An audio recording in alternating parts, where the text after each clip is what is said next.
Hello everyone, welcome to Style Direction, a menswear podcast without the stuffiness. My name is Ethan Wong. And I'm Spencer Addy. How you doing, Spencer? I'm doing great. How about you? I'm okay. Yeah. You know, it's we're in quarantine still. Mm-hmm. It is I think about 3, almost 4 weeks now, officially. Yep. And we are doing just as well as we can. Uh-huh. But dressing up has still been fun. If you guys haven't listened to our previous episode about that. Spencer, what are you wearing today? Today, it's kind of a simple outfit, but I like it. It's my Levi's Western shirt with a blue turtleneck underneath it. So turtleneck base layer. Turtleneck base layer, because it's chilly and it's rainy today. Yeah, I don't know. know. Like hot last week, right? It was kind of hot last week, and today it's been coming down pretty hard. And I'm not talking like, I don't know about you, but I'm not in Orange County. I'm not talking like Southern California coming down hard. It was like actual rain. Yeah, no, it was today. For those of you who, you guys probably follow me on Instagram anyway, because there's like 20 people who watch this thing. But when I still take my outfit pictures every day. I just do it in my backyard or like in like a wall of my backyard. Yeah. And I always wait, because it's been raining this week, to, okay, do I do it right after I take a shower? Do I do it like after lunch? And I don't like taking pictures when I'm bloated because I just feel weird. But I thought I picked the right time to do it. And as soon as I stepped outside to pull out the camera, rain, just straight up. Shame. And I'm like, fuck. And then it didn't rain for a couple of hours when I was doing some work. So I was like, I should have just waited till like the afternoon. But I didn't. And I got kind of wet. Nice. Slippery. That's what I like to hear, man. Yeah. But today I am wearing my red Boy Scout short jacket, and underneath I am wearing my blue vintage hoodie from like the 70s. Keep an eye out for that blog post, because that's something that I've alluded to in the previous podcast, but I actually started writing about it, and it's a lot of fun, so keep your eyes out for that one. Yep. Yeah, I've been wearing a lot of hoodies recently because of this article too. Because even though Ethan can no longer take photos of me, I also have a tripod. So today I didn't take any outfit pictures because, again, it was raining all day, and I'm still trying to find a good place in my house to take pictures. Maybe you should read the article on... Wait, actually, I don't think I've talked about how to take a picture. I've talked about what I like in a picture. Yeah, you haven't talked about how.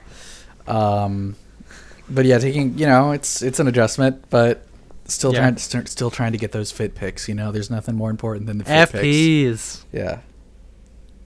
Fat penis. That's what I meant. I gotta get some fat penis on this.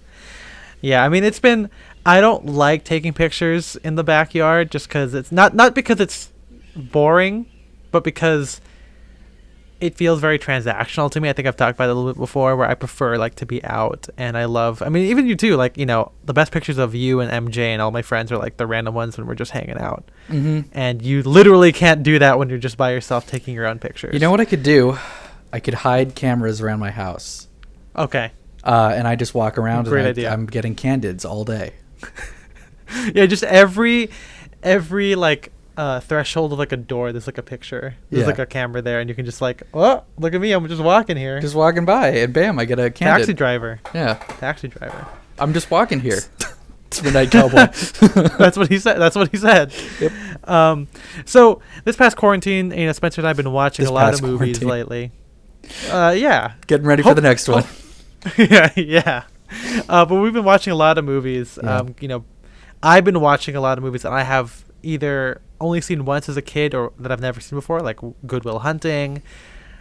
There's a movie called Good Old Fashioned Orgy, which is not a cinematic film. It is just a very what kind of film is it? Late 2000s SNL cast kind of thing. Like Will Forte's in it. Who's the main? Jason Sudeikis is in it. Nick Kroll is in it, and a couple of women comedians that I can't think of the name, but I've seen them on Arrested Development and Comedy Bang Bang. But one film that we've talked about a lot in the past that we finally decided to rewatch is Sherlock Holmes. That's right. Sherlock Holmes. This, like the Pirates of the Caribbean series, is a movie series. Like, it's a franchise that I recognize is not like that great in terms of quality, but I still really enjoy. And if they ever make another Sherlock Holmes movie, I will absolutely be there opening night if movie theaters still exist. Oh yeah, I remember seeing that the AMC might be shut down forever. Which is bad news for us because we pay $20 a month for AMC A-List. And which they have gracefully put on pause for every member now, which is good. Man, I hope I love the movie. Like, me too. I like going to movie theaters. I think so. Like, a little thing about me is like I tend to be very productive or multitasking kind of person, and so if I watch a movie at home or with Spencer, I'm usually doing something else. Yeah. But when I go to a movie theater, you literally can't do anything. I mean, I'm not going to be a dick and pull out my phone. So it's a good, like, escapist kind of thing. You know, all you can do is, like, shut down, watch a movie, and you're watching it as it was intended, like, in a dark room instead of, like, you know, your TV where, for me, my TV is, like, kind of near a window, so I get a lot of glare in the daytime. So it's not, like, the best theater experience. So hopefully, after all this, movie theaters are still a thing and not something that has only been around since like 1920 something. Yep. We'll find out. Yeah, we'll see. We'll see. But yeah, this movie series has been really great. Today we're talking about the first one. There is 2 of them. We'll probably save the second one for another day. Unless you consider Doolittle the secret sequel. The secret third one. Yeah. But I think that's actually set in like the 1850s, so it's a prequel. Ah. Yeah. Prequel memes. Okay. But you know, this movie has been very, like, I was obsessed with this. Our MJ, my best friend, don't get on mic. He knows, like, we watch it Christmas, I think, or like that weekend, and there's a lot of memes. I was going through Facebook because I was like looking through some old stuff, and of course it gives you memories. And there's like a poster where I tagged me and MJ, and I'm like the caption is like, "This is so us." This is us. Yeah, This Is Us, starring Milo Ventimiglia. Yeah. And I always likened myself to Sherlock because, you know, a cool intellectual, antisocial, cocaine addict. And then cocaine addict, a CA. And MJ, you know, even now, you know, he likes a lot of martial arts, and, you know, and he's kind of the guy who tries to get us to do paintball and airsoft, which that's kind of a big thing. They were talking all about it yesterday. Yeah. But, you know, he was kind of like, you know, the hand-to-hand combat guy. So like, oh yeah, we're totally Holmes and Watson. Like, this is so us, dude. And it was literally like one of my favorite movies because it came out after Pirates of the Caribbean had finished. Because I think At World's End came out 2007, and Sherlock Holmes came out 2009. So like, it was like that filling in that action, old school gap that used a fun, quirky main character with a score by Hans Zimmer. Yeah. Using banjos, strings, and whatnot, you know. But yeah, it was really cool, really formative for me, and it was one of like the first movies that I was like, whoa, like the fashion in this is so cool. Because, like, you know, you can't dress like a pirate. Like, you know, you get the cool like leather jacket, waistcoat, baggy shirt, like that's cool, but it's too far removed. And this is also before The Great Gatsby movie, before Gangster Squad, so this was like, whoa, they can dress up, but they're not like corporate. And like, it planted the seeds for me later on, which is pretty crazy, because there is literally a picture of me doing Decades Day for my high school. I was like, I don't know, I was like a freshman at this time, and I'm wearing an overcoat with circle John Lennon glasses and a fedora to be like one of his outfits, and I thought I was the coolest person ever. Were you a fan of the books as a kid? Because I was, and I think that's part of my affection for this movie.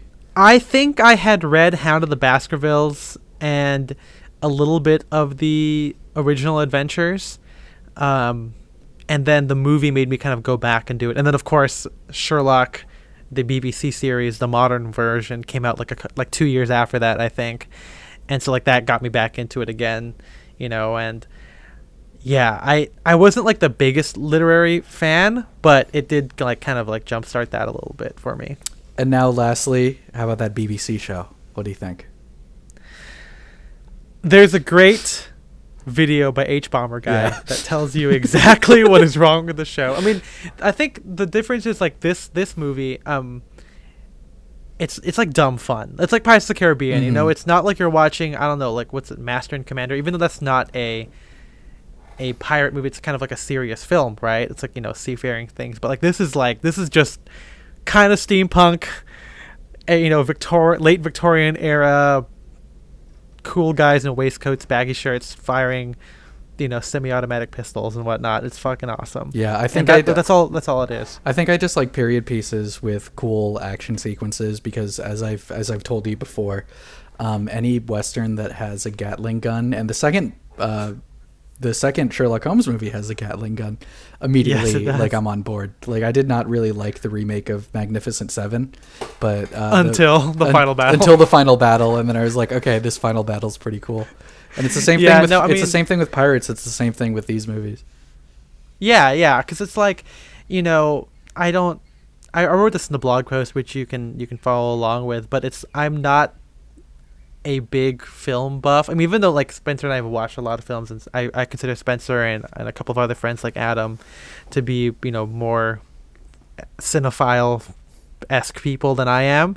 But I don't deny, just, you know, I like to watch and sit and have a fun time watching a movie, Mm-hmm. which is what I normally do, you know.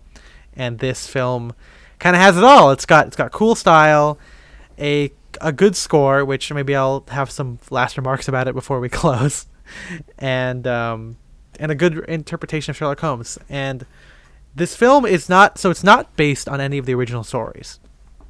It is like, you know, an original from the mind of Guy Ritchie.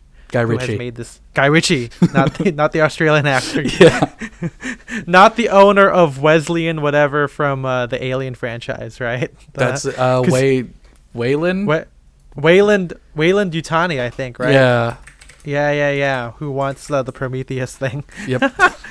We should talk about that movie. Man, remember the old age makeup they put him in?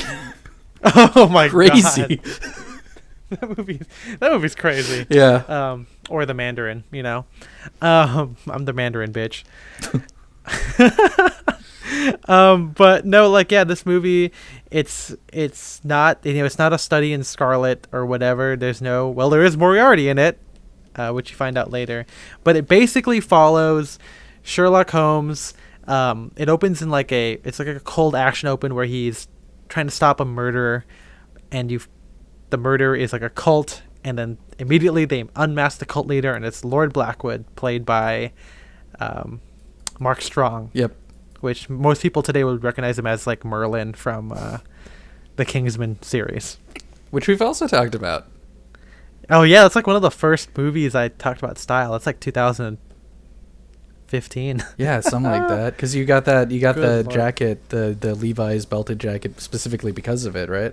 Yeah, because I didn't know what a bell staff or a barber was, so I was like, I just looked up belted jacket on eBay, and then I found that, and I was like, well, this is close enough. Yeah. And I still own it. It's still cool. It's a cool jacket. Yeah. Corduroy it's basically safari. like a belted safari. Yeah. I like to call it a work jacket because I don't really like safari jackets. Okay. But, you know, yeah. But yeah, so the movie follows that, and then Lord Blackwood is sentenced to death, and then turns out he's apparently still alive, and Sherlock Holmes has to race against the clock because there is like a prophecy that he's going to. Is it a prophecy? I don't know. I think he just says he's going to take over the world. Or something. I think he just says it, and also like he says like 3 more people are going to die or whatever. But also just like the fact that someone is coming back from the dead is kind of scary, and I think that's what his main motivation is like, okay, you know, this guy's coming back from the dead. What other power does he have? But then he finds out he has no power. He just has trickery. Yeah. And I think Sherlock doesn't, like, you know, he has that kind of skepticism throughout the whole film. Like, he's almost doing it to prove that this is impossible. Like, no man can come back from the dead and whatever. And, they find out that spoilers for anyone who hasn't seen the movie, which, I mean, you can still watch it. And, you should. It was on Amazon Prime when we watched it. We watched it the last day it was on Amazon Prime. Yeah, just because I didn't want to break out like my DVD. I wanted to watch it like HD, and I didn't want to pull out anything else. But, you know, yeah, it's a cool, fun little mystery, self-contained adventure. You know, you don't have to read any of the books to find out anything. There's a little bit of, what do you call it? Easter eggs, like, like I think they reference his cocaine addiction, and then they say in the film like he like smoked something, and then the way he says it is like a reference to smoking cocaine. And then there's a bunch of other small stuff, like Lestrade is in it, Lestrade is the only named police officer in the book series. So like a lot of adaptations have a Lestrade in it. Yeah, he's in like every one that I've seen. Yeah. I mean, again, I'm not too familiar with the book series. I read them such a long time ago. Now I just read TV tropes, and you get all the information from there. But yeah, it takes place late Victorian. I think it says 1890, 92 or something. I mean, the books were all written in the 1890s. I always just assume that anything Sherlock Holmes is like late 1880s, early 1890s. Yeah. And it's a fun action movie. Mm-hmm. I don't know what other details about the plot there that I should name. There's a lot of things about how, like, in a lot of Sherlock Holmes adaptations, there's always a lot of that conflict of Watson wants to move out or like be his own thing. That happens a lot, and that's the B plot in this one. Yeah, like, Watson's just got engaged to Mary Morstan, and he's gonna move out, and it's also the B plot of the second movie. Is it? I think so, because his whole thing is that he's like, okay, I'm getting married. This is it, good buddy. And then doesn't Watson or Holmes also spend the entire, at least first half of the movie, being like, oh, you poor guy getting married, how horrible. Oh yeah. Yeah, I haven't seen the second one in a while. That one's, I think, on TV semi-frequently. I should check it out. Yeah, sometime. I mean, it's less good, but incredibly more action-packed and more awesome at the same time. And the action sequence at the gun factory is all time. That might be the peak of both of those movies. I think that is the peak. Yeah, no, it's really great. Yeah. I mean, they have that kind of same thing in the BBC Sherlock stuff, because I think they play up Sherlock's, I guess, almost autism kind of thing. Like where he's very socially awkward and inept, and that's kind of like a thing with Watson, especially in the new one. And this one, Sherlock is kind of just a quirky guy. Yeah, he's just kind of weird, doesn't really like listening. Kind of like a Jack Sparrow, but less bad. He seems to have it more together than Jack Sparrow. Yeah. I mean, like Jack Sparrow, you watch like the second film, and it's like really good, and then like you watch Dead Men Tell No Tales, and Dead Men Tell No Tales is just god awful. Yeah. But yeah, it's you guys should watch it if you guys haven't seen it. I don't know where you can find it. Buy it. It was on Netflix a while ago, so that, I mean, it might be back. I don't know. Yeah, it's fun. So let's talk about the fashion of the film now. And just a disclaimer, I am not a Victorian era or anything pre-1910 expert. No. And I attribute that not to just, of course I could read up and, and study it, but I think one of the reasons why Spencer and I are such, quote, experts, end quote, on vintage menswear is that we've actually been able to handle these pieces. We can see people who wear them. We see, and we've seen people wear like old 1900 stuff, that still survives, or they get, they buy a tattered version and they get a tailor to repro it. That's it's like different. Our friend Benny was selling, he, semi-frequently, I think I've said that like 3 times this episode. That's the word of the day. Semi-frequently sells stuff from like the 1860s and 1870s. Yeah, that are still crazy, but it's very rare, and it doesn't give you, a holistic sense into how people dressed back then, and of course photographs weren't as common as they were, Yeah, we have to go by a lot of like fashion plates and stuff like that, which is not. Yeah. It's very exaggerated. It's not exactly how it looked, because you see in the article, I think somewhere down you have one of those like old illustrations, and it's like no body is shaped like that. Yeah, and that was kind of a thing for a while though, because when you look at like Leyendecker illustrations, very slim guys too, like that's it. I don't think things normaled out to like the 30s or 40s, and even then you get to see some weird bold proportions. But like even then, like a lot of the photographs of the era are like portraits, because that's what people did. They didn't have like street photography. Of course, it was so hard to bring around a fucking camera. You know, you could only do it in a very controlled environment.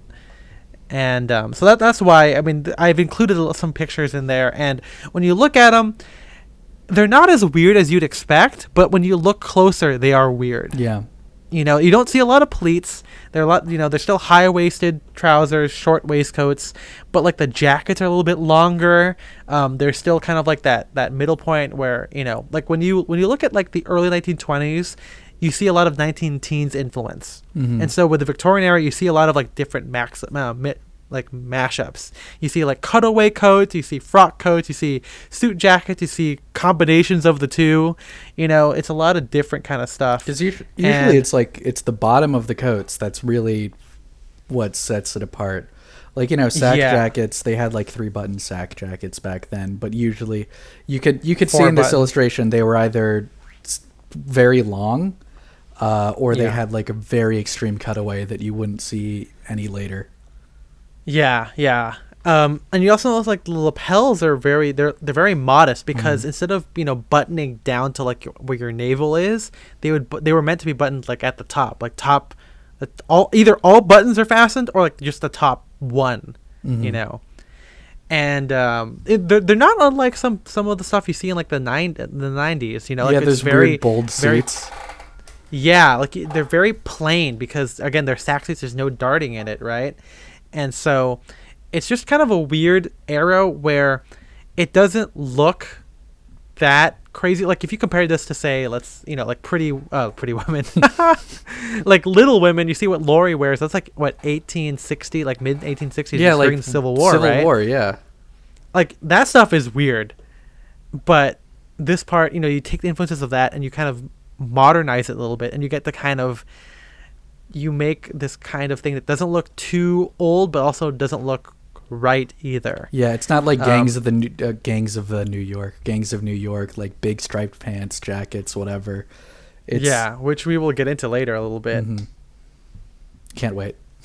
Yeah. I mean, I haven't seen it. But yeah, you haven't seen Gangs of New York? I have seen clips of it. It's like one of those things where, you know, just clips or seeing what you guys have been watching at the same time kind of thing.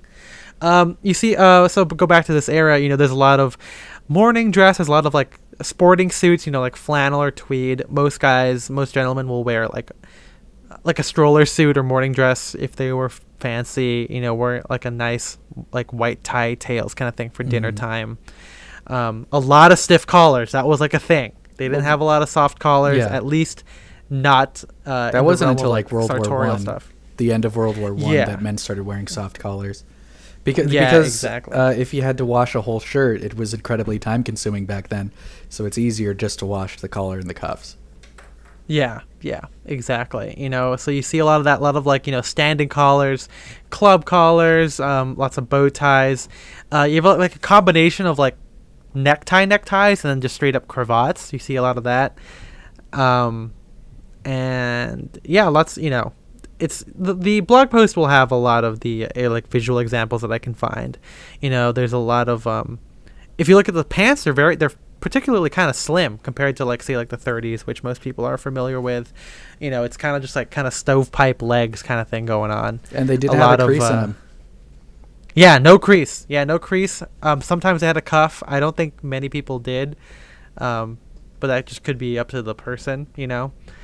And lots of boots. Yep. People wore boots back then. But yeah. So let's get into each character. Let's start with our good old friend Sherlock Holmes. My best friend.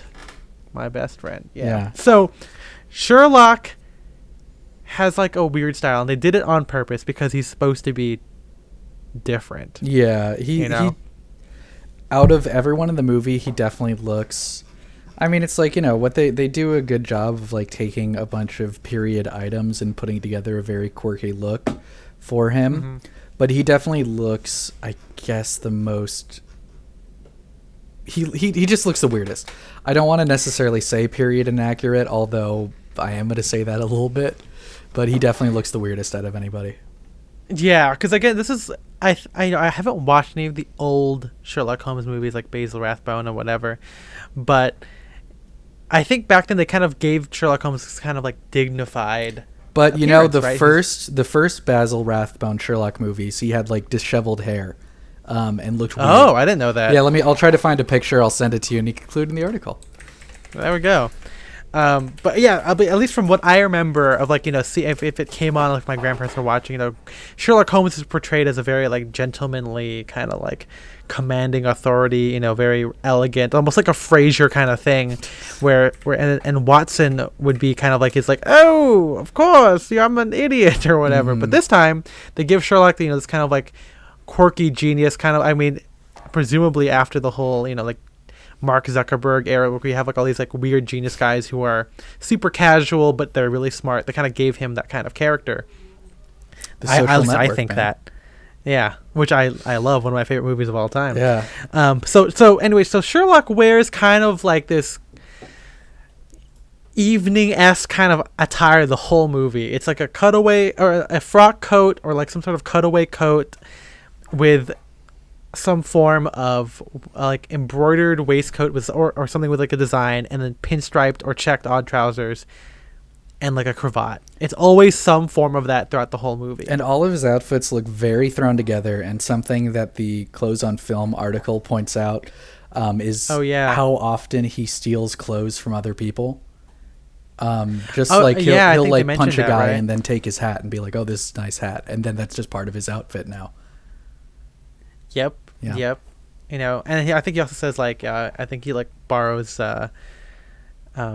Watson's jacket, right, or something. He borrows his like black tie attire because so he goes to dinner at some point, and this is like the most fancy we see him. Like he is wearing presumably like a tailcoat suit, right? Like, you know, black tie, cutaway jacket with black striped or black trousers, and then he wears it with I'm kind of scrolled to see it now. He wears, I guess, like a dark waistcoat, right? Yeah. And then he wears it with like kind of this I mentioned it in the article, but it looks like a necktie. It's so big. It looks like there's like a lot of interlining in it, because the difference between like a tie and a cravat is that a tie has like interlining, like, you know, there's shape to it, but a cravat is kind of just, it's cloth fabric. Yeah. And so the way it looks on him, it looks like it's either a very thick material or it's just straight up a necktie, but he's wearing it instead of like, you know, a traditional tuxedo, like, you know, instead of like, you know, a bow tie and a stiff collar, he's wearing, you know, just like a regular point collar dress shirt with like, you know, peak lapel cutaway jacket and everything. It's the most fancy we see him. It could be argued that this is like the fancy version of what he wears the rest of the film, because it's basically all the pieces that we know him to wear. When he goes to like Blackwood's cell, because Blackwood is his or Blackwood asks to see Sherlock as his final request before he fakes his death. We kind of see it Sherlockified, where like he puts the collar standing up now. I don't know if they did it because like to echo the standing collars, even though he's clearly wearing a regular collared shirt. He puts the collar standing up. The necktie is kind of thrown more haphazardly. It's kind of like a jaunty scarf, you know, tied like a low knot around the neck. And it looks fucking badass. That one looks better. I like that look a lot more than I like his dinner look. Yeah, I mean, it's the same pieces. He's actually not fastening the waistcoat, so you don't really see it. You kind of just get like a loose, low buttoning shirt. It kind of has like this kind of SLP rock star, you know, because it's like black on white. It's very monochromatic. And because he wears this shirt for a lot of the movie, and as I said while we were watching it, I'm convinced that that's a vintage shirt that they have. Like that looks like a 20s or 30s tux shirt that they're just, you know, pretending is a little bit older. And a lot of his shirts afterwards are modeled out on that one. Yeah, it's like, you know, it's a very puffy shirt. You know, that's one reason why we think it's vintage, because there is no, like, they wouldn't really give a movie star a non-fitted shirt. Yeah, it's like it's very billowy. It's very billowy. Yeah, and of course there's front pleating in it. They probably swapped out, you know, the studs for like a regular placket, or like, you know, like regular buttons, which I've seen, because when at Ascot Chang, when we make a tuck shirt, we give them like, it's like a weird insertable placket. It's like a rectangle. It's just like cloth with buttons sewn on, right? Exactly, yeah. And so you can use it if you don't have any, you know, I'm assuming that's what they kind of give him.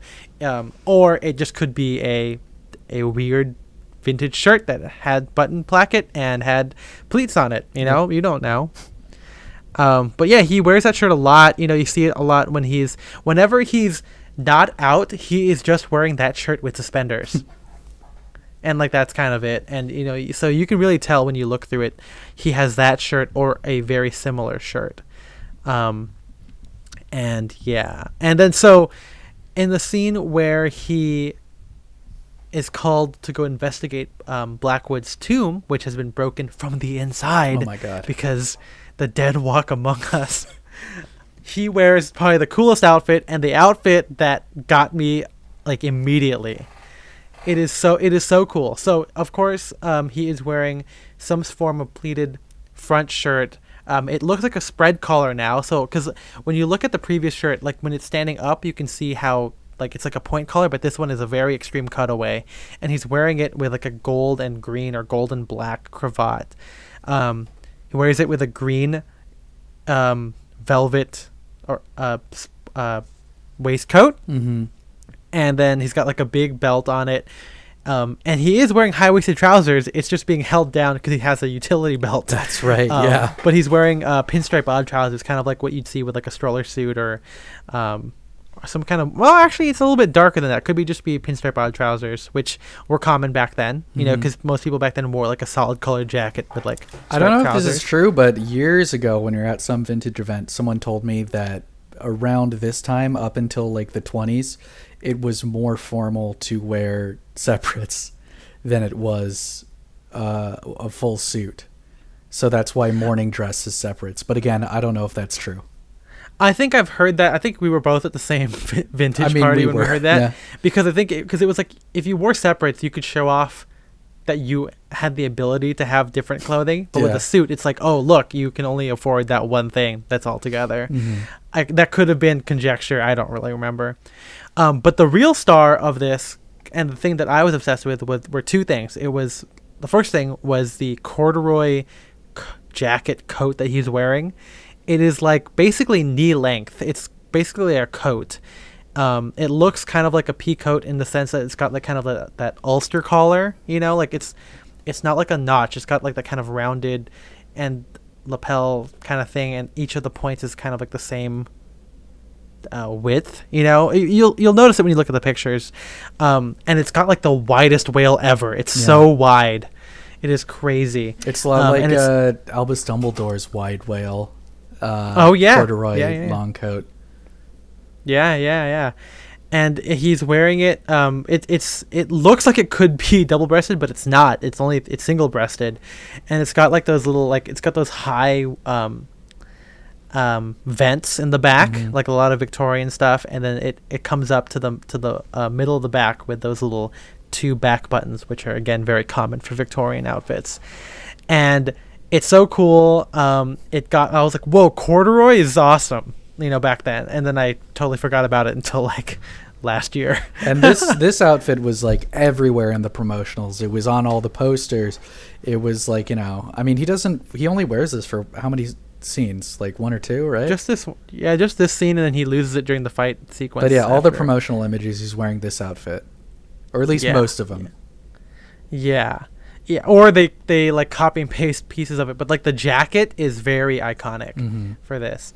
And the other part is the fucking black fedora, which has made me think I'm gonna get Cody and make me a black fedora and save up for that shit. Yeah, because it is so cool. Because okay, so for those of you who don't know, the fedora was like, I mean, it was around since like the 1880s, so it's not impossible that he would have it, but it was a woman's hat back then. You know, like back then, men mainly wore stiff brimmed hats, like Homburgs, bowler hats, top hats, whatever you want to call, or variations of that. So like a soft brim, you know, felt hat would not be very common. But because fucking Sherlock Holmes is a weirdo, it makes sense that if, you know, he could have picked it off of a woman and he had it, you know. It's kind of got this whole Oscar Wilde kind of very, when you see like a fedora with like Victorian clothing, it looks very, you know, time traveler, steampunk chic kind of thing, you know. but I loved it. And I'm pretty sure at this time I was like a freshman in high school. I was into the whole steampunk thing, man. Like, and you said this was just a hat that he bought while they were shooting, right? Yes, yeah. So this is really funny. What's funny? I was looking to find like this hat because I wanted to make sure whatever I bought was either close to it or something. That's how I found the Fedora Lounge, because I looked up Sherlock Holmes fedora. I knew it was a fedora, but I also knew that getting a trilby from Lids at the mall was not going to give you the same thing. And so you got one from Kohl's. The funny thing is I went to a store in Pasadena that was called Hats of the World Shop. I don't know what it was, and it was a lot of money back then. It was like $100 or something, but I bought a felt Stetson that was very 60s, and as I'm remembering it, I'm pretty sure I sold to some vintage guy or some other kid. But yeah, I went to the Fedora Lounge, and there was already like threads about this hat. Like, people were trying to like dissect it and look at it, like, maybe it's a Homburg because like it's got like a center crease, and most fedoras, most common fedoras have like a circle crease or like a teardrop crown, whatever you want to call it. But this one looks like it has like a center bash in it. It's got a bound edge and everything. And so people were saying, is it a Homburg? Is it a vintage Homburg? Like, what could it be? And I don't know how exactly, and I can't find the article, but it said that Robert Downey Jr. bought the hat from Lock & Co., which I think is on Jermyn Street. Or there's somewhere. I mean, it's a pretty popular hat store in the UK, in London, and they filmed on location. And he bought what was called the Super Felt Fedora. It was like a black fedora, kind of like a wide brim, and he like bashed it on set. He like rolled it around. He stepped on it, whatever, and he wore it as a part of his costume. And Guy Ritchie was like, "Cool, it makes sense," and they kind of threw it in, and that's where it came from. It looks great. Yeah. And he wore a black fedora to the premiere, but it is definitely in better condition than this, and it looks more like a Borsalino, more like a tapered crown, because this one has kind of a cool vintage aesthetic. Yeah, it's kind of a tall crown. It looks very like 20s, 30s. Yeah, exactly. So again, I don't know if they could have been referring to the fedora he bought that he wore to the premiere, because that's also a black fedora, and the premiere was also in London, and it looks kind of beat up, but not in the same way. But I'm pretty sure this is the Super Felt, which I tried to look up recently again, and it is no longer sold from Lock & Co. Shame. Yeah, I wish I could include that reference. But it was so cool. It's got this really great proportion to it. Again, very 20s, 30s, where tall crown, kind of a wide brim, center dent in it. And worn all together with the corduroy, it looks cool. Again, I don't know how wearable, because it looks very steampunk, especially with the round glasses. Yeah, his outfit is very vampire at this scene too. Yeah. And so, yeah, I mean, I wore waistcoats and waistcoats. Wait, what the hell am I saying? Waistcoats. Yeah. And overcoats with a fedora to approximate this look. And I can tell you, I did not look anything like this. But yeah, this outfit really got my bones hard, I guess. Your bones. He wears it with boots. He also has this kind of affectation of wearing not doing the cuffs on his sleeves, and that's kind of like a big kind of Victorian thing, like very puffy sleeves, accenting that whole piratey aspect of it. And he gets into a fight later on, and then he loses the coat, I think, or something. He takes it off or whatever. And yeah, you can see the pictures in the blog post. You can see the little floral details. Again, floral waistcoats were a popular item back in the day. And he doesn't wear sunglasses ever again. His eyes are perfect. He only needs them that one time. Yeah. And then, he gets picked up by the cops. He just kind of wears the shirt and the waistcoat again. He does briefly dress up as a doctor. Wait, no.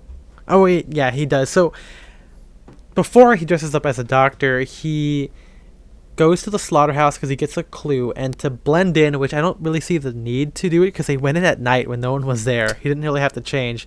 But he wears a button-up shirt with like brown buttons, and it's got like a Dobby stripe. It's very dark. It looks more like a 90s or like what like a double RL work shirt would be. I don't really think people. Yeah, I don't think people actually wore shirts like that. You know, and if they did, it was more like a band collar shirt for a detachable collar.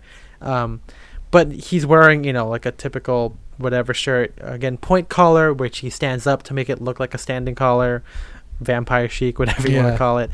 And he puts it on with a peacoat, but it doesn't look like a peacoat that we know of. Like, it doesn't look good. This is my least favorite outfit in the movie.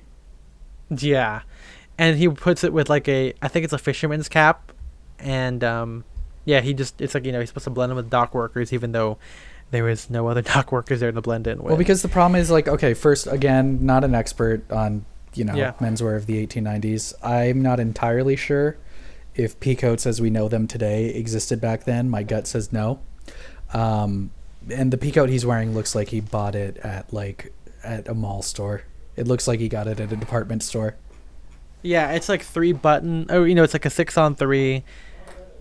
It's got very skimpy lapels, and it's got like shoulder pads, I think, too, even. Mm-hmm. So it's not like, because when you look at like peacoats from like World War I, they look really different than the peacoats you would think of now, because there's 8 rows of buttons on old peacoats, instead of the typical ones that we know of today. So yeah, and then for the final battle, he jumps out the window from Lord Coward, because turns out Lord Coward is a bad guy. Oh no. Yeah, and he wears basically what you have expected him to wear. He wears a dark cutaway jacket with a standing or a flipped up white collar shirt. He wears a scarf this time and not a cravat, but he wears it kind of just loose around the neck, very, again, very dandy Victorian, with another kind of embroidered waistcoat. This time it has like brass buttons or covered buttons or something like that. Yeah. And then he wears it again with pinstripe odd trousers. And this again is the jacket which you can see in other promotional material, where it's actually you can't see it in the film because it's really dark, but it's apparently like green or like a very dark tartan check, oversized, and it's got frog closures. I didn't see any of those details until I saw the promotional image, because it's so, the movie's set in London in the 19th century, which means that it has to do, like, everything is dirty and smoggy and you can't see anything. So I never noticed any of those details until I saw the promotional image, which uses regular lighting. Yeah, and you can see it there, and it's a really cool jacket actually. I would love a modern interpretation in the form of like a smoking jacket or like an evening wear kind of thing, And but yeah, that's basically what he wears in for the film, and then he finishes it off with when he's kind of going over the case again. You see him wearing the same waistcoat, which presumably, if it takes place after the climax of the movie, he kind of just stayed up wearing the same outfit, which is not surprising for Sherlock Holmes. And then he wears his like dressing gown robe thing, which he does in earlier parts of the film, and it's fucking weird. It's like torn up. It looks like it's made of leather, then like torn off, but it could be like some like raw silk kind of thing. Yeah, I was really trying to figure out like what they did to that thing, like to get it to look like that. It probably is just like a piece of costuming or like a vintage piece of costuming that they just kind of thought like, okay, that makes sense for Sherlock Holmes. But he puts that on. You see it earlier in the film when he's just kind of lounging around the house when he shoots VR into the wall with the first ever silencer, I guess. That's true, yeah. And then he puts on when he goes like the game's afoot, or the game is on. I forgot what he says. But he puts on like a purple fedora, which has like a really tall crown for some reason, and there's a good promotional image which I've included, where it's probably taken like on the last day of shooting or whenever they filmed that last scene, where he's kind of sitting on the steps wearing the exact outfit of that final shot. But yeah, so if Sherlock is the guy that is kind of weird with his fashion and in terms of personality, Watson is like again the foil to that. It's Watson is always wearing a suit. He looks he's very like academic, very like professorial. Yeah, exactly. He's a doctor. I'm a doctor, Jim. Okay. And so he looks professional all the time, but even though he's professional, he is wearing a lot of like sporting fabric. It's the cut of Watson's suits are almost the same in every single time he's wearing them. He only wears like 3 suits the whole time. And it's a weird cut because it's a mix of the sack jacket and the frock coat. And again, I could be wrong. I have never seen like tweed, like check frock coats, because frock coats were generally more formal. The sack suit was more casual, and the jackets that he wears is a weird mix of both. Yeah, so because sack jackets back then, they didn't have they were basically what you would think from like the 60s, like spaced out buttons, modest lapel, 3 pockets. And then frock coats had like the weird that waist stitching, where they go through the midsection of the jacket all the way around. You get those buttons on the back, you get the weird flap pockets. So yeah, like Spencer said, they're a combination of the two, at least in the case of one particular jacket. You get to see all those details. Yeah. So in the beginning of the film, again in media res, when they're starting the action, Watson is wearing probably my favorite one of the bunch. It's a 3-piece dark houndstooth check tweed suit. His outfits in this movie are always my favorites. I really like how he dresses. Yeah, again, because you could probably take the same ideas and apply them, So that's the cool part. And I guess the same thing about Sherlock, which, if we think about how I've enjoyed doing a lot of very loose, severely unbuttoned sports shirts, kind of thing, or with a jaunty scarf, it kind of echoes that whole Sherlock Holmes aesthetic. But with Watson, wear a tweed suit, wear a club collar shirt, you've got that kind of basic look down. And you can even switch it with a tab collar if you want to look less dandy, whatever. Yeah, exactly.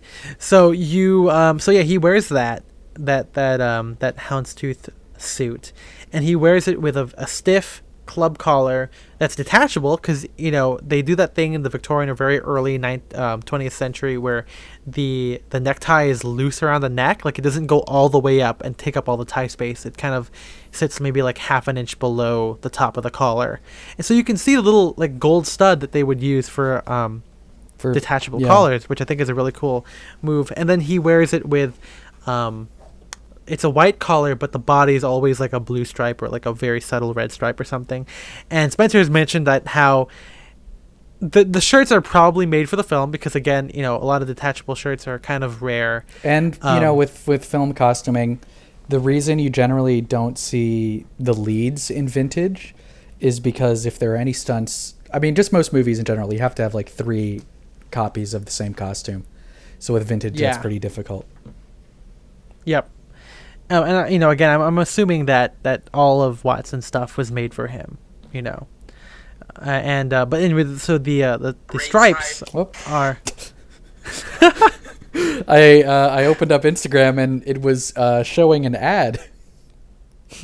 There was one time I was listening to Blammo, and actually this morning, and I heard a weird video come on, and I just thought that, whoa, Matt Kranick is just letting his phone play out. And then I realized that Instagram had opened up in my pocket, and it was a live video with Melissa Villaseñor doing her Owen Wilson impression.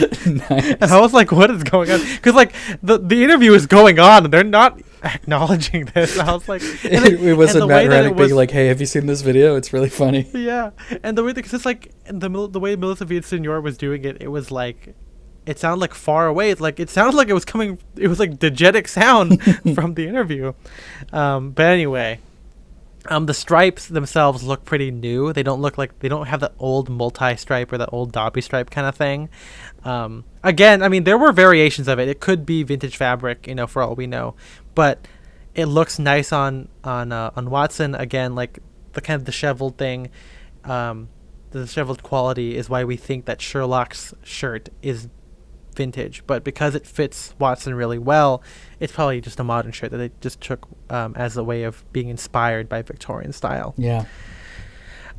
So in the next scene, again, we're going back to the beginning, when it's the next day after they arrest Lord Blackwood from the cult murder thing, he is wearing a morning dress top frock coat. Oh, that's right. Yeah, it looks really good. Our friend Matt, who is in the call right now, but you can't hear him. Don't get on mic, please. He's a big fan of that outfit with good reason. It looks great. Yeah, it looks kind of, it's got that kind of Tom Ford, it has wide peak lapels. It fits him really well, good waisting on it, kind of like extended shoulders on it. And the interesting thing is that it's probably meant for like morning dress, right? Or maybe like a tuxedo top coat, whatever. But he's wearing it over his gray tweed suit. Mm-hmm. And the fact that it's black and being worn over gray kind of approximates that whole morning dress aesthetic, which is a cool touch, and they could just think of that they just want to save outfits for this movie, because again, a lot of people reuse certain pieces. And so this gray suit is the same cut as the brown suit, but this one features it's kind of like almost a charcoal gray, maybe like a mid gray, and it has, in the film, it looks like a red check over it, but in the promotional pictures it's got red and green on it, which is really weird. Again, one of those things where the promo pictures show us something totally weird that you could not see in the film. And then he always has a watch chain in all of his waistcoats. Yeah, that's West right. Coast. It just sounds weird. West Coast, baby. Yeah, West Coast. Best Coast. And he always wears kind of like a solid, it looks like a brown tie. I think he wears that tie the whole time, with every suit, because it just looks the same. Does he wear knit ties? I don't know if it's a knit. I think it's just like a silk tie. That's what it looks like to me, at least. And then we get a reprieve from that outfit when he goes to dinner to show his engagement to Mary Morstan with Sherlock Holmes. And he's wearing like a military-inspired tunic kind of thing. I'm surprised he's not wearing like black tie. Okay. But it's so cool. It's so cool.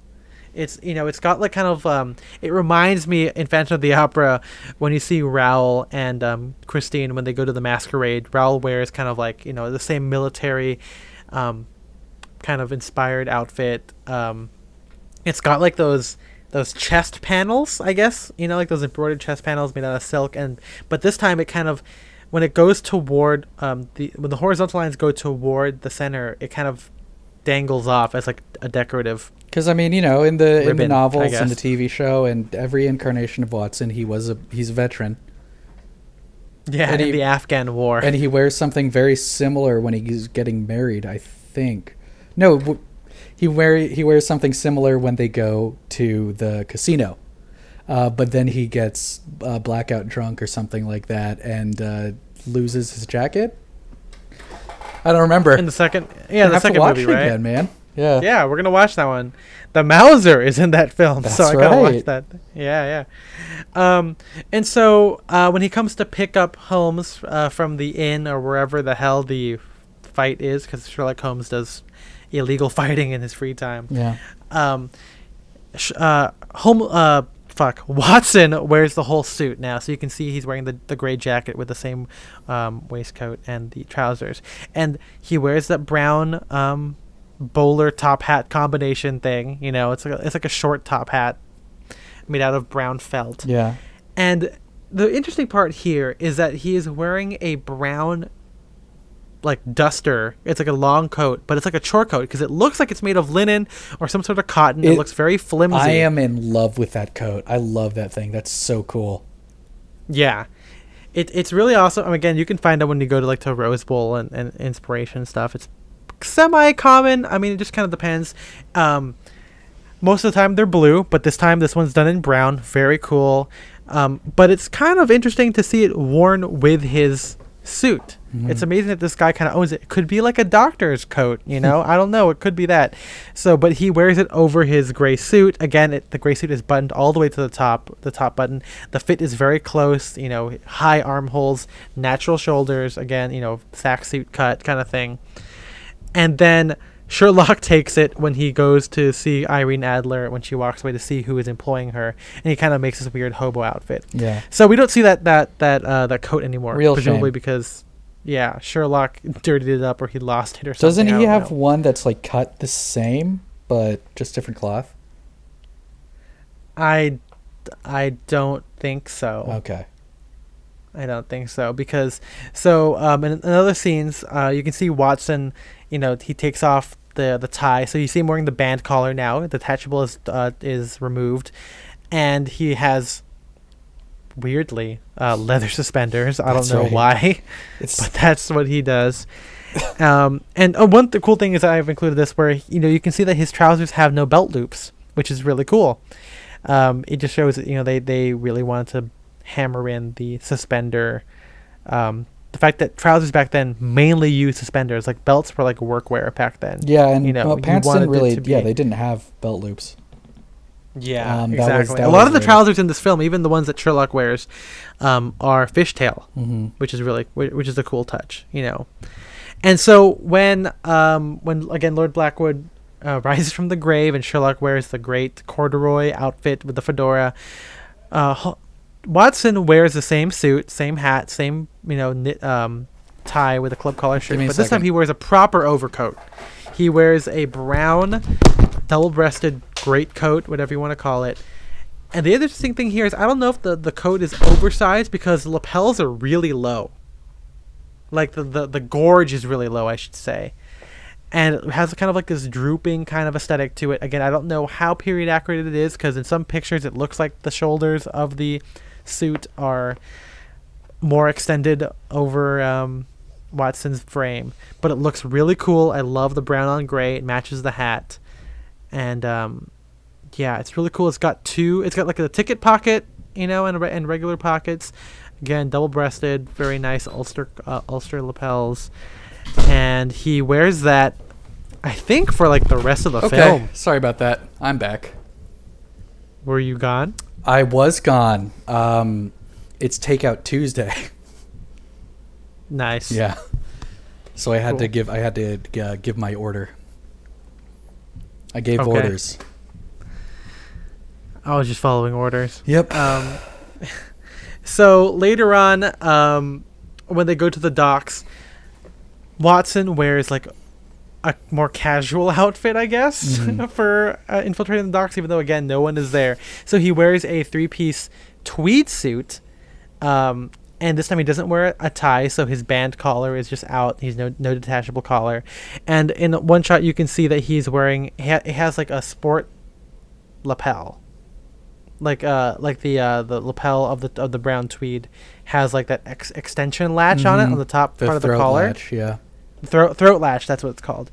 And actually, I forgot that gray suit is also weird because it also has like a throat latch on it. It's just hidden. Yeah, it's probably behind. It's one of the. It's like you see that a lot on like Ralph Lauren suits now, where it's like you can button it, tuck it back in. Yeah, like the little extension flap. And so the gray suit, you see it just right before that dock infiltration scene because they're in jail. Excuse me, I just burped. Take a shot, guys. You can see him close up the gray suit, and then because he's just wearing it by itself because they get caught after causing some damage to a shipyard. And the suit for the breast pocket, the gray one, it has a flap on it. It has a breast flap pocket, which is, again, pretty common for early stuff. You see it still in like the early 1920s. It's a very kind of early detail.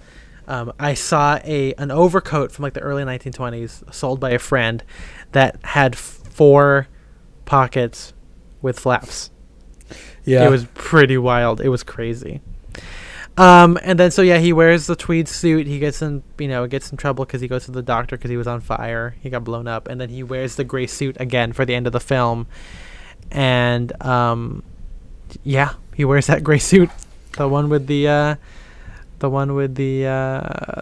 chest flap pocket. And then for the final part of the film, for the last shot where he goes to see Holmes after he has moved in with Mary, he wears the brown houndstooth suit again from the beginning of the film with a houndstooth coat, which looks different because the lapels are a little bit different. I don't think it's the same coat from earlier in the film because, again, if you look at the screenshots, the earlier brown overcoat that he wears to the tomb sequence, it's plain weave, while this one is definitely checked. And so, yeah, that's basically all of Watson's attire. He's very put together. It's always a 3-piece suit, almost cut the exact same way in varying degrees of tweed. I really like the roll of his lapels. That image of him with the bloody ear or whatever. That looks good. You can definitely see the shoulders. He has very narrow rope shoulders on, very soft too, which is again maybe not something you would typically see on a frock coat, but I could be wrong.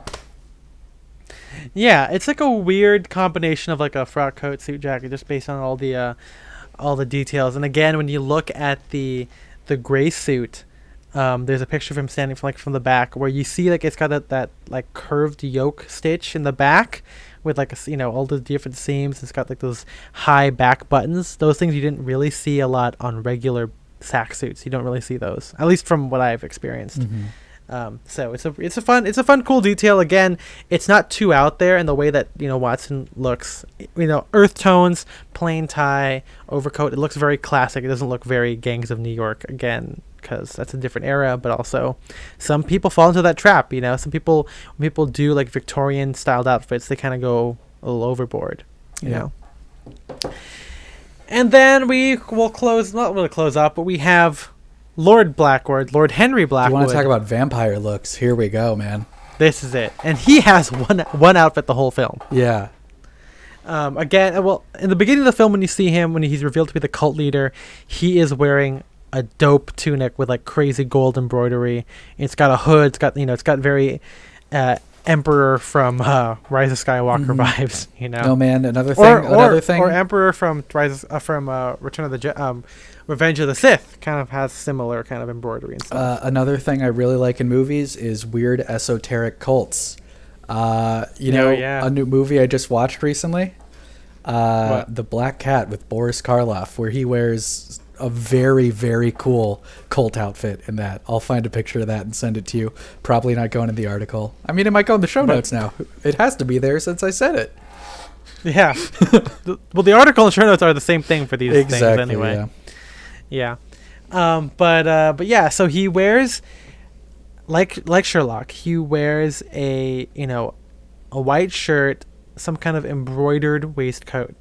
Because he's supposed to be a shadowy version of it. I mean, I guess later on you get that more from Moriarty.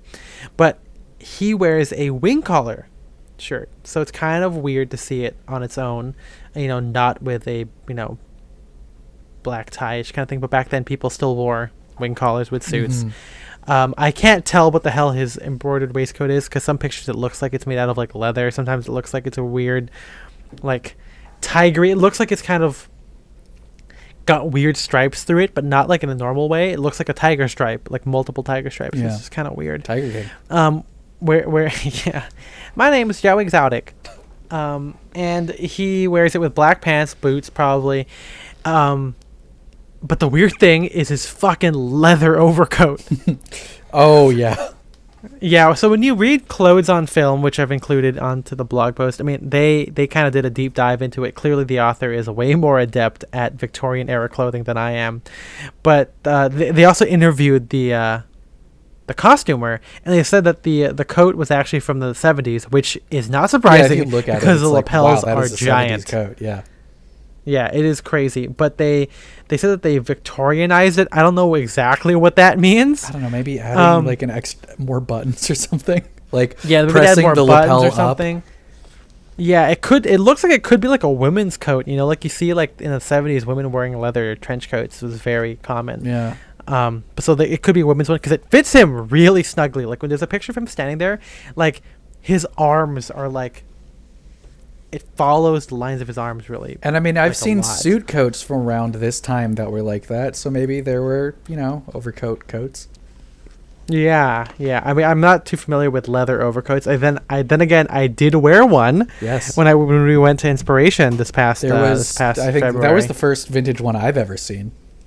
Yeah, me too. I've only, I made a reference to being an Auror from Fantastic Beasts, because for some reason all the Aurors wear leather trench coats. They love leather trench coats. Yeah. And then for some reason they kind of make him wear another layer on top. I think they give him like an overcoat, some kind of black overcoat with like a fur collar. Looks like a shawl fur collar. So like the combination all together makes it look kind of Victorian. Again, more steampunk, more vampiric. But that's the vibe they're going for because he is like undead. He is a killer. He's trying to take over the world. You know, he has slicked back hair. He has that snaggle tooth that kind of looks like a fang. Yeah, I was gonna say Mark Strong literally has that's like a natural part of him, just like Forrest Whitaker has that eye. Yeah, he just like took out the little implant or whatever, right? I don't know. Okay. I'm not sure. Okay. But yeah, that's basically what he wears, and you see it. You see him wear it the whole film. And he also wears the collar up, and it looks very Dracula. Yes. Yeah. The collar of his coat. Yeah, because he's wearing a wing collar. That thing's always up. Yep. It's going to take off. And then, of course, we can talk about a little bit about the other people. I mean, again, extras tend to have a bit more vintage accurate flair to them because that's just how it is in most films. A lot of times they're wearing vintage. Yeah, because a lot of costumers have that. If it's a movie star, they'll either take vintage or they'll reproduce it. Again, that's like a very clear in the case of Gangster Squad. Where all the suits and all the shirts look like they were just made yesterday. They don't look that vintage. There's something a little bit off about it. But yeah, like the thing though is that this era, anything that looks overly fancy will kind of just pass. Like I'm pretty sure when you see the other people in the Order, not the main character, not Blackwood's father, not Ambassador Standish, and not Lord Coward, but like the regular people. I'm pretty sure they're wearing like 1920s, 1930s tuxedos because it just looks like a tailcoat, white tie kind of thing. Which I like the stiff collars. I like the self-tied white bow tie. I think it's a nice touch. Yeah. But Standish, Blackwood Senior, and Lord Coward have varying degrees of frock coats. They're kind of double-breasted, which I think is a cool touch. Again, with like satin lapels to make it look like a tuxedo, but it's not because you're wearing it during the daytime. Standish wears a red waistcoat, and I think Lord Blackwood does too, so it has a kind of really cool, elegant take. I don't have a red waistcoat, but I like wearing red sweaters. I have a burgundy work vest, which is cool too, but like wearing that with dark clothes, with gray, with like navy, has a very elegant take. It looks nice. Yeah, it's very cool. Yeah. And then a lot of like the goons and everything. All of the I love Victorian goon styles. Or the style is so cool. They're just so like they always have like those weird Edwardian jackets, like cutaway, big flaps with angles on them, overly checked. Really big cutaway. Either wearing like a Greek fisherman cap or like a bowler hat or something like that. Bowler hat, yeah, worn like cocked at an angle with like a band collar shirt with no detachable collar or necktie, and then some crazy floral or checked either trouser or waistcoat. Yeah. And so we get a lot of goons in this movie. Of course, there is the big French guy. Dredger. Yeah, he has the best one. Yeah, because he has like a double-breasted corduroy waistcoat. Yeah, corduroy waistcoat with like a very soft-shouldered like brown tweed jacket. Looks very cool. He's wearing like a chambray or some kind of like end-on-end work shirt. Band collar. He looks great. I love English Victorian goons. Yeah, but I mean, Dredger's French. It could be like French workwear That's too. True, yeah. Yeah. And then that's basically what you see a lot of the film. There's a lot. It's very well done, and the fact that it's again filmed very gritty and dirty, it looks more realistic. Again, it's very different than what I can only think of as The Greatest Showman, which takes place I think almost around the same time, right? This is The Greatest Show. Before that, is it? This is. Yeah. Okay. I actually haven't seen it. I don't know any of the lyrics. I just know that one. Okay. Well, it's The Greatest Showman is just costumed incredibly badly. It looks like they're wearing modern suits with top hats, basically, with like a big overcoat. And so this film again makes it a little bit more accessible, a lot more fun. And I mean, I've been inspired. I really want a fucking black fedora. You're gonna get one, man. I know. I don't. Well, we're in quarantine. I'm not really working right now. I don't think I have the money, but we will see. We'll see how that works out. Because Cody, Cody, he makes it all himself. His waiting list is very long, which is understandable. Because I think he makes the best hat in the world. So we'll see what happens. But there's a lot of stuff to take away from here. Like the wearing red. A lot of white shirts. I think Spencer and I don't really wear a lot of white because we like more rustic stuff. I like wearing blue striped shirts. A lot of our sports shirts or OCBDs are blue or green or whatever. But white is a very interesting color. Again, very popular back in the day because you could just bleach it and it would be back to normal. But, seeing it done here, it's very cool. Yeah. It's something that I haven't really thought of using in a little while. I mean, as you point out, it's kind of the SLP look. Like, you can make it look very cool and rebellious. Exactly. Yeah, this is a very big edgy article that I have that I referenced in the show notes, but you guys should check that out. But yeah, that's basically all the style.